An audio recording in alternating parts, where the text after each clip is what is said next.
In previous videos, I had showed how to find the center of mass for a set of discrete particles. In this video, though, I want to integrate a continuous distribution of mass that has a uniform linear mass density.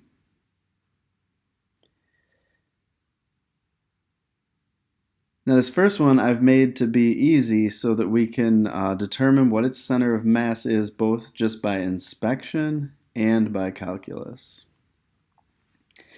So if we look at the dimensions of the shape and where it's placed, this is a rod that is located 2 meters from the origin, and it has a 6-meter long length. So if the object really has a uniform mass density, what would be the center of mass by inspection? Find the center of mass by inspection.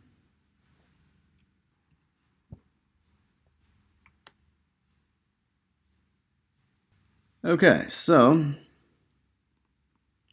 this point here is 2, 0,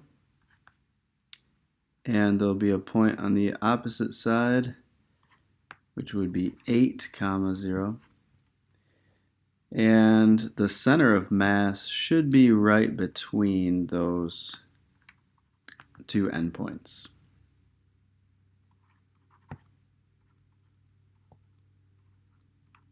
It should be located at an x of 5 meters. But this time we want to use calculus to find the location of the center of mass. We don't need calculus for this object, but we will need calculus for other objects to come. So how do we set something like this up? Well, first of all, it's good to draw a typical slice of the object.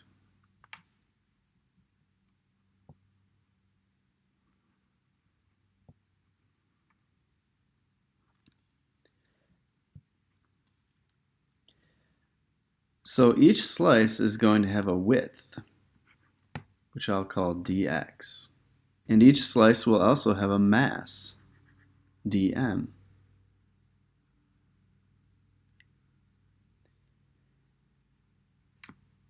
Now the old formula that we had used said if you want to find the average position, then you should sum the weight times the position divided by the sum of the weights. What we want to do now is let the number of slices go to infinity. And what we're going to do is turn this into an integral. And so we'll get x bar equals an integral over another integral. But which variable is actually going to be the differential here? Should it be m or x? Well, x is a position. And think about this little wheel here. Is its position a delta x? Or is it just x? The distance between that disk and the origin is not infinitely small. It's substantially large.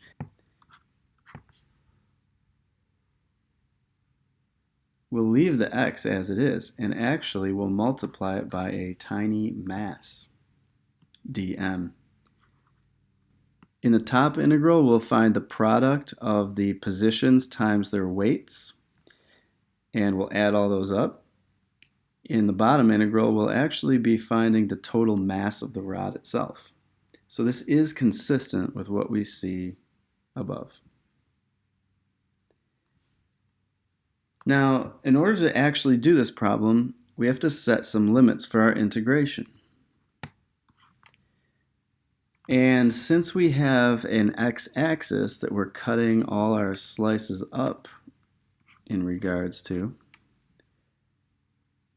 we want our limits to be x as well.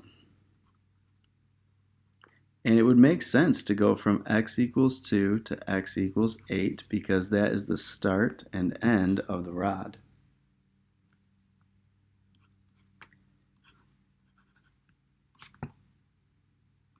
And we'll do that for both the top and bottom.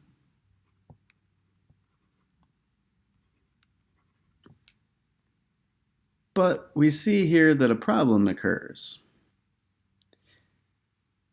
We can't take an integral where the differential variable does not match the limit variable. We have to get those to match before we carry out the process of integration. And so what we're going to have to do here is we're going to have to use the relationships between the differentials dm and dx in order to substitute out the dm and replace it with some other expression involving dx. And that's the tricky part here. So, what relationship do dx and dm actually have? The relationship comes from the linear mass density. It says here that the linear mass density of the rod is lambda with a little subscript m for mass equals 100 kilograms per meter. So we don't really care about how tall or thick the rod is. All we know is that for every meter of rod, we have 100 kilograms of mass. So let's write that constant down.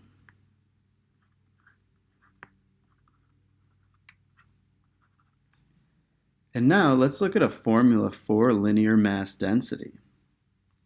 The formula is lambda equals the mass of the object divided by the length of the object.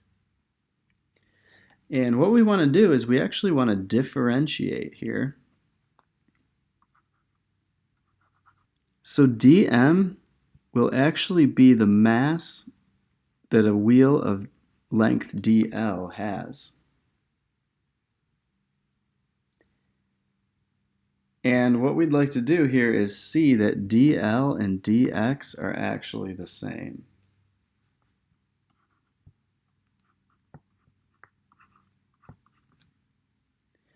So what we can do is rewrite our formula. Lambda equals dm over dx. It's because we've aligned the rod along the x-axis that an infinitesimal change in its length is equal to an infinitesimal change in x. Now what we want to do is we want to solve this equation for dm.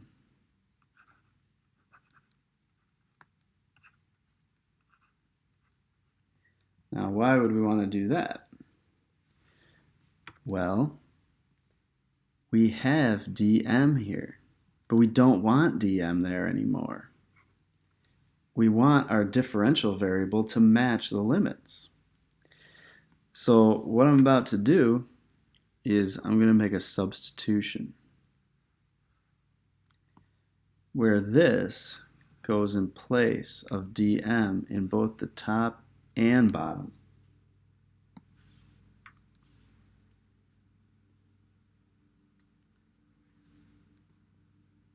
So what we'll get will be the same limits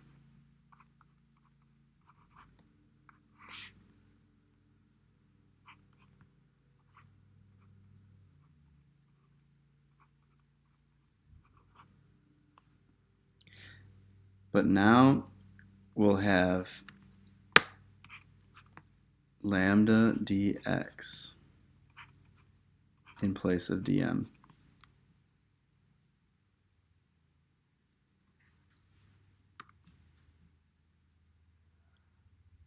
Now, in integration, constants can be pulled out front. And now that the limit variable matches the differential variable there, I'll just get rid of the letter. I don't need it anymore. Before, it was just a guide for me to remember what kind of limits they were.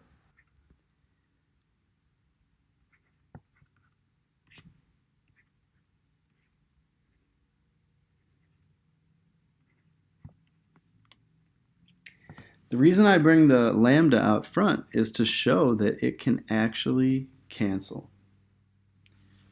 And so the linear mass density actually has no bearing on what the center of mass ends up being.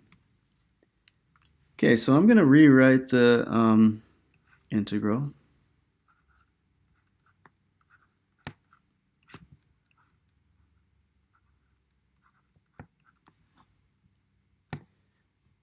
And we can integrate both top and bottom separately here.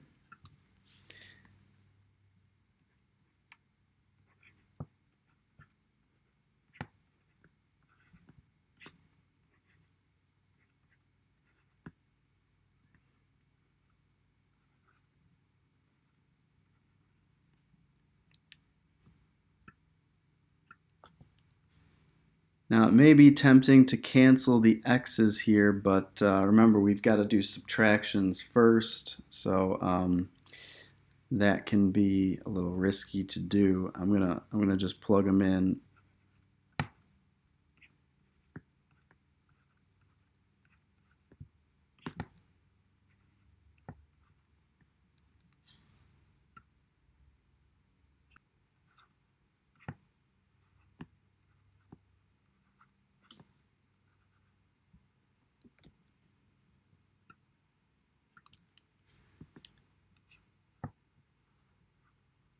There we go. The center of mass of this rod is 5 meters.